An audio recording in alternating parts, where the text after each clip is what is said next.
So hello guys, this is another video with my voice, as much as I hate it.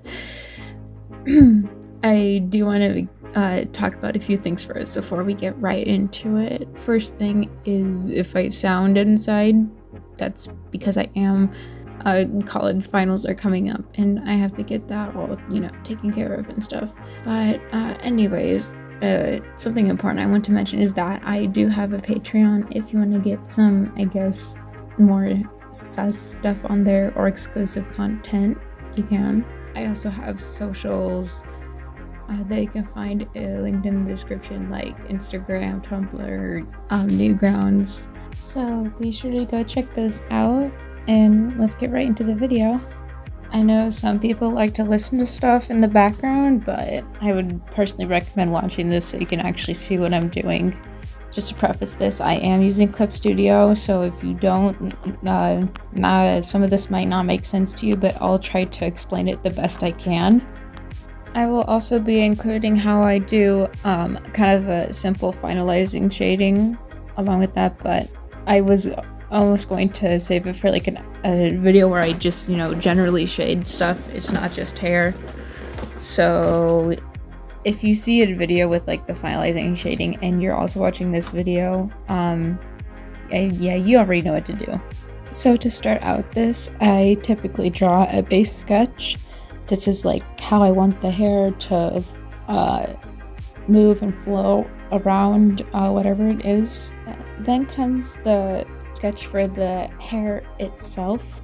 This is more complicated, and you can basically just draw like wefts of hair, like small wefts of hair.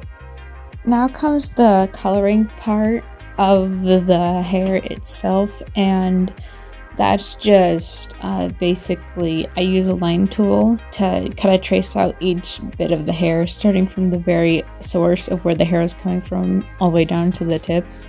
And I'm going to show you here some screen cap of the layers I have of the hair. Then after that, I go in and add some wefts to each of the hair chunks. Then I take a selection tool and change it to a soft one and select the very tips of the hair carefully and then clear them so they kind of got that fade effect. Next, I go in with the shading itself, first adding a layer where I shade the very ends of the hair, and sometimes if the hair is over each other, I'll add some shading to that too, as you can see here. Then I go ahead and set the opacity to the layer as 50%.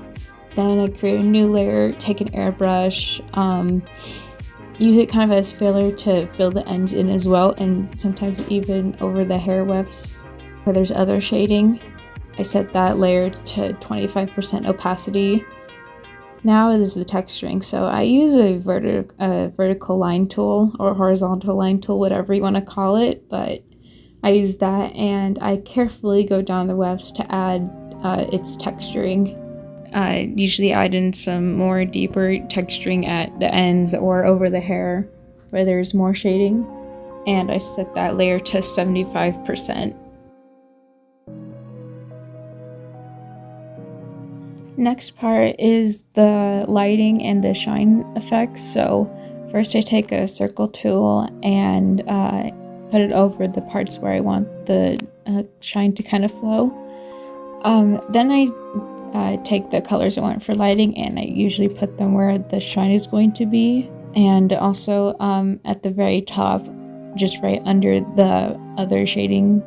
Now I don't usually follow the circle all the way. Sometimes I have to compromise because some of the lengths of the hair chunks.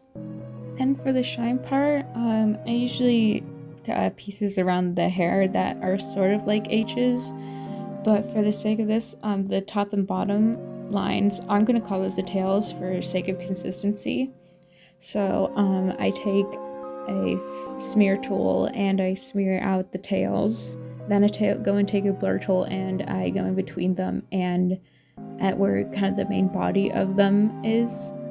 Then I take soft eraser and kind of sort of give the tails a bit of a fade so it doesn't look, you know, weird or stretched out or anything.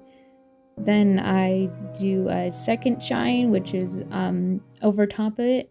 It's basically a shine that mostly faded up than it is towards the bottom, and that's because of the contrast shine, which is basically taking a dark color, which goes under all the other layers of the shine effect, and is more so faded downwards than upwards. Now on to the finalizing. So I take 2 shading colors I like and 2 light colors I enjoy, and I add to a different layer which is at size 800, and I just kind of put the shading at kind of the bottom and the roots of the hair. Then I take another brush and set it all the way to 2000 size, and I select the other color, and I just go over this same shading again, except with a more subtly. As for lighting, it's essentially the same thing, except the first brush should be at 1000% size. As for highlights, I just select the outside of it, color it in, and then warp it or move it. And I take an airbrush eraser and make it look subtle.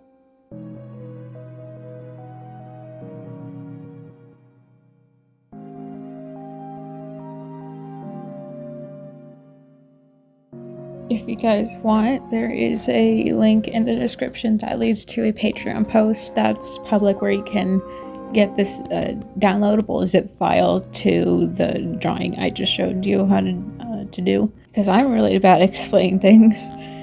Other than that, I hope you enjoyed this. Please be sure to go check out the rest of my Patreon and my socials if you haven't gotten the chance already. And I'll see you in another video. Bye.